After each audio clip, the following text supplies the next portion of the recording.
नौजवान साथियों, आप सबको मेरा प्रणाम।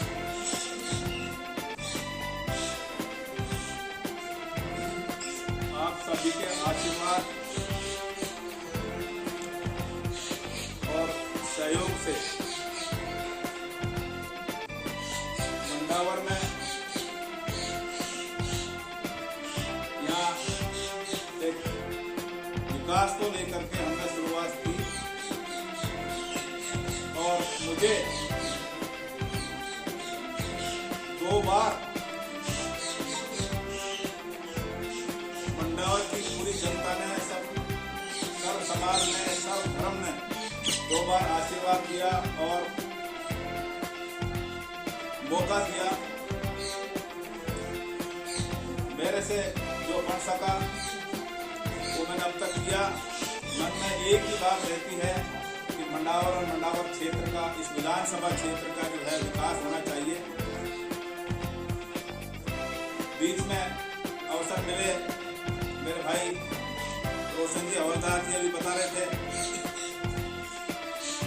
मंडावर में यहाँ कोई भी किसी तरह का कार्यालय नहीं था प्रशासनिक।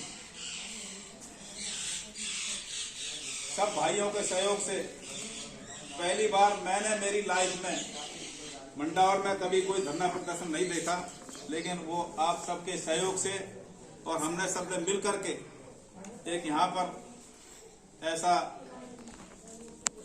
धरना दिया। और वो धरना लोग ये सोच रहे थे कि पता नहीं ये एसी में रहने वाले हैं, ये कहाँ चौपड़ पर बैठेंगे रातों कहाँ, लेकिन मेरे भाइयों के आशीर्वाद और सहयोग से वो इतना सफल हुआ कि हमारे मंडावर में तहसील आई।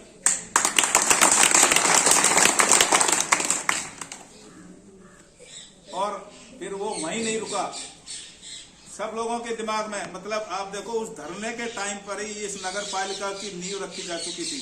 उसी टाइम मेरे को जो है अपने महावीर जी जैन साहब जो है उन्होंने मेरे को एक लेटर बना के दिया प्रारूप, और उसके साथ में एक जो है उसकी जानकारी का दिया, और हमने उसी टाइम से ये नगर पालिका की शुरुआत की थी। उसके तुरंत बाद पंचायत समिति को लेकर कई बार धरने दिए, और आज उसका परिणाम है निर्गुण जी महाराज की कृपा से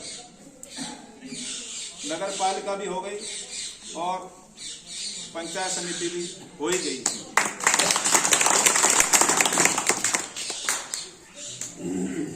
मन में एक ही हमेशा, मतलब अब क्या कहूं, मेरा दर्द है कि इस मंडावर क्षेत्र में कभी आज तक जो है कोई ऐसा जनप्रतिनिधि नहीं बना जो तहसील लेवल पर हो या मतलब जो है राजस्थान लेवल पर हो। कई बार यहाँ से प्रयास किए हैं, लेकिन उन प्रयासों को जो है विफल कर दिया गया। अब उम्र 69 साल की मैं चल रहा हूं, मन में एक है कि एक बार मंडावर क्षेत्र का जनप्रतिनिधि बन जाए तो हमारी आने वाली पीढ़ी का जो है रास्ता खुल जाए।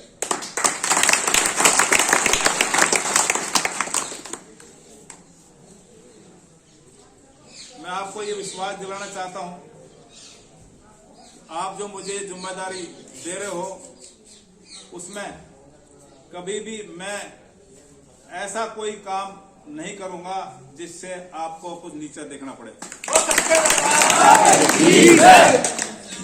और सिर्फ एक ही मकसद, कोई लालच नहीं है, कोई और ऐसी जरूरत नहीं है, जैसे कोई शौक है विधायक बनने का, सिर्फ मन में एक ही है, सेवा। ठाकुर जी महाराज से मैं प्रार्थना करता हूं कि अभी भी मुझे कुछ सेवा करने का मौका दे रखा है, और मैं इस पद पर मुझे ठाकुर जी बिठाते हैं तो मैं सबकी सेवा करूं, और कोई ऐसा मेरे हाथ से काम नहीं हो जो कोई मुझे आप लोगों को कुछ कहने का मौका मिले।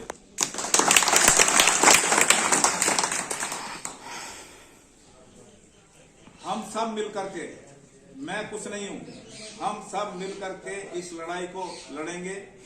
ये लड़ाई सब आप सबको लड़नी है। ये मंडावर क्षेत्र की, पूरे विधानसभा क्षेत्र की जनता की लड़ाई है, क्योंकि मंडावर क्षेत्र की जनता जो है वो अपने आप को ठगा सा महसूस कर रही है। हम जहां भी जाते हैं पूरे क्षेत्र में सब जगह एक ही आवाज है, साहब किसी तरीके से जो है हमें निजात दिलवाओ किसी तरीके से। सब लोग परेशान हैं, पानी के लिए प्यासे मर रहे हैं। इतना जबरदस्त पैसा गवर्नमेंट ने दिया है, भयंकर पैसा, लेकिन एक भी गांव में जो है वो योजना चालू नहीं हुई है। और आखिर क्या हुआ, तो भ्रष्टाचार इतना चरम पर हो गया कि उसकी वजह से जो है जो शिकायतें हुई हैं गवर्नमेंट ने वो काम बंद करवा दिया है। गांव की तमाम रोड खोद के डाल दिया है, लेकिन पानी किसी को नहीं मिला। मैं अपनी बात नहीं, मैं नहीं कह रही, पूरे क्षेत्र की जनता में जहां जाते हैं साफ पानी के बारे में प्रयास न। तो मैं ये कहना चाहता हूं कि ना तो पैसे की कमी है, ना संसाधनों की कमी है, केवल व्यवस्था की कमी की वजह से ये क्षेत्र का विकास नहीं हो पा रहा। नहीं तो ना बिजली की कमी है, ना पानी की कमी है। अगर ये व्यवस्था सुधर जाएगी, हम सब मिलकर के इस व्यवस्था को भी, ऐसा नहीं मैं कुछ मतलब अकेला सुधार सकता हूं, हम सब मिलकर के इस व्यवस्था को सुधारेंगे। और क्षेत्र की जनता की जो आवश्यकता है मूलभूत, सबसे पहले पानी और बिजली तो ऐसी है जिसके बिना आदमी जिंदा नहीं रह सकता। अगर पानी भी और बिजली नहीं है तो पानी निकलेगा ही नहीं आपका बिजली के बगैर। इसलिए सबसे पहले हमारी प्राथमिकता जो है सब मूलभूत सुविधाएं जो है उनके लिए करेंगे।